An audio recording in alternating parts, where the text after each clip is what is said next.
into Sunday school, and this week I'm going to tell you about the story of Daniel and the lion's den. I love this one very much.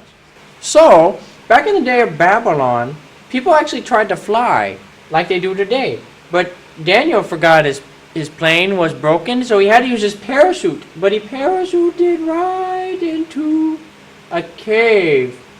And so he was like, oh no, how am I supposed to get out? So he set up camp with this bush and this carrot as his friend. So he set up camp. And after 3 days and 3 nights, he was in there all by himself. Back in this day, there was no zoos to contain the mean animals. So this lion came out of nowhere in the lion's den. He put out the fire and everything. So then it was really dark in the lion's den. And so the lion really scared Daniel. Because Daniel thought that the lion was going to have him for breakfast or dinner. I don't really know what time this was, so I'm not quite sure. The lion went to go after the carrot that was in Daniel's hand, and he accidentally took Daniel's hand with it.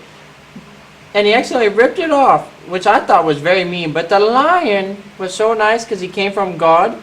All things came from God, except for Santa. Santa Claus was a mean man that your parents made up just so that you won't believe in God.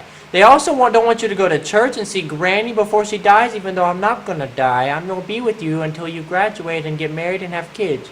Also, don't go up to anybody on the side of the road that just because you don't know them, because not everyone wants to give you a soda and a popsicle. They just don't. There's mean people out there like your parents. But back to Daniel and the lion's den. So Daniel and the lion had a really good time in the cave. They became really good friends.